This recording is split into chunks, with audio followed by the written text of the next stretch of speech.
এখন বৈষম্য বিরোধী আন্দোলন বলতে আমরা কি বুঝি এটা একটু বোঝা দরকার। সেটা হলো যে বাংলাদেশ এটা শুধু একটা এলিট রাষ্ট্র হয়ে গড়ে উঠবে না। বাংলাদেশে বর্তমানে এলিটদের যে একটা প্রাধান্য চলছে, এরকম একটি রাষ্ট্র তৈরি হলে এটা বৈষম্য বিরোধী রাষ্ট্র হতে পারে না। বাংলাদেশে সকল নাগরিকের সম অধিকার থাকতে হবে, তাহলে পরে প্রকৃত বৈষম্য বিরোধী আপনি একটি রাষ্ট্র করতে পারবেন। এখন কিভাবে করবেন? বর্তমান যে সিস্টেম আছে, এই সিস্টেমে সকল নাগরিকের সমান অধিকারের কোনো সুযোগ নাই। এই জন্য আমার একটি প্রস্তাব আছে, আবারও রাজনীতিবিদদের কাছে আমি এই প্রস্তাব দিয়ে দিচ্ছি। একজন সম্পাদক এবং একজন পলিটিক্যাল অ্যানালিস্ট হিসেবে আমি এই প্রস্তাব করছি আজকে এবি পার্টির মাধ্যমে সকল রাজনৈতিক দলের প্রতি। সেটা হলো আমাদের একটি ন্যাশনাল অম্বুডসম্যানের একটি পদ তৈরি করতে হবে।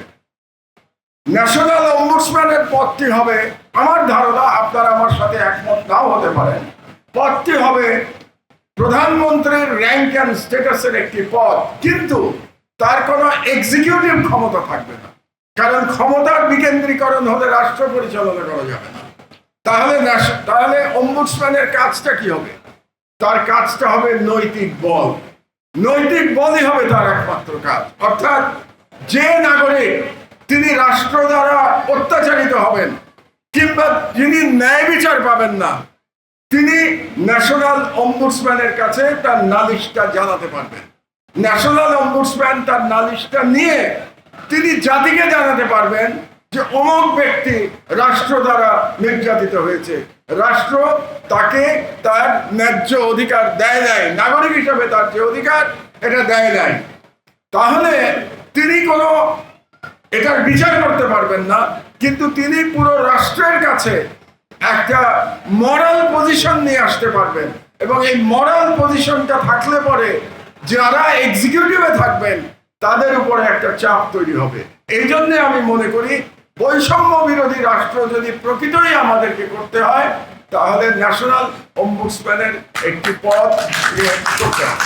এটা আমার তরফ থেকে আপনাদের কাছে প্রস্তাব। যদি প্রকৃত সংস্কার করতে চান তাহলে এই কাজগুলো করা দরকার। এখানে কে ক্ষমতায় যাবে, এটা কি পিআর পদ্ধতিতে হবে নাকি সরাসরি ভোটে হবে, এগুলো সব তাত্ত্বিক প্রশ্ন, টেকনিক্যাল প্রশ্ন। আসল কথা হচ্ছে যে আমাদের নিজেদের স্থির করতে হবে যে আমরা আমাদের যে বৈষম্য বিরোধী রাষ্ট্রের যে স্বপ্ন দেখে নাজমুল কাজীরা শহীদ হয়েছেন, সেই বৈষম্য বিরোধী রাষ্ট্রটা আমরা কিভাবে নির্মাণ করতে চাই। কাজে আমার কিছু ধারণা আজকে এই সুযোগে আপনাদেরকে দিয়ে আমি মনে করি এটা নিয়ে বিতর্ক হতে পারে।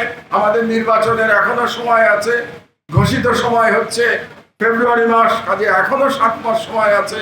কাজে যে প্রস্তাবগুলো আমি দিলাম এই 7 মাসের মধ্যে হয়তোবা রাজনীতিবিদরা এগুলোকে যুক্তিযুক্ত মনে করলে তারা একটা সিদ্ধান্তে আসতে পারেন এবং দরকার হলে জনগণের কাছ থেকেও তারা মতামত দিতে পারেন এই প্রস্তাবগুলো গ্রহণযোগ্য কিনা। আমার বক্তব্য আমি দীর্ঘায়িত করবো না, কারণ সভাপতির বক্তব্য আমি শুনতে চাচ্ছি। শুধু একটা কথা বলে আমি শেষ করব, একটা নালিশ করে শেষ করব বর্তমান সরকারের বিরুদ্ধে, ইউনূস সরকারের বিরুদ্ধে। প্রফেসর ইউনূস সরকার ক্ষমতায় এসছেন নাজমুলদের মতো মানুষের জীবন দানের বিনিময়ে তারা ক্ষমতায় এসছেন, তাদের শহীদদের রক্তের উপরে তারা ক্ষমতায় এসছেন।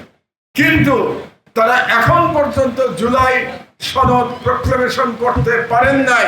এটা প্রমাণ করে যে তারা শহীদদের প্রকৃতভাবে তারা মূল্যায়ন করছেন না। কারণ যে বিপ্লবের মাধ্যমে তারা ক্ষমতায় আসছেন, আজকে পর্যন্ত সেই বিপ্লবে একটি প্রক্লেমেশন না করতে পারার থেকে বড় ব্যর্থতা আর কিছু হতে পারে না। কাজে আমি আশা করব যে 5ই আগস্টের আগে তারা এই প্রক্লেমেশনটা জাতিকে জানাবেন এ ব্যাপারে, এবং এটা যদি করতে না পারেন তাহলে যত ভালো কাজে এই সরকার করুক না কেন এই ব্যর্থতার দায় প্রফেসর ইউনূসকে নিতে হবে। আমার বক্তব্য আমি দীর্ঘায়িত করবো না। ইনশাআল্লাহ আমি আশা করব যে আবারও যদি কোনোদিন বাংলাদেশে কোনো ফ্যাসিস্ট মাথা উঁচু করে উঠার চেষ্টা করে, তাহলে আমরা সকলে রাজপথে নেমে সেই ফ্যাসিস্টের মোকাবেলা করবো ইনশাআল্লাহ। আমি আশাবাদী এই কারণে যে দেশের তরুণরা জীবন দিতে জানে, সেই দেশে, সেই রাষ্ট্রকে, সেই রাষ্ট্রে কোনো ফ্যাসিবাদ দীর্ঘস্থায়ী হতে পারে না। হাসিনার পতনের মাধ্যমে এটা প্রমাণিত হয়েছে।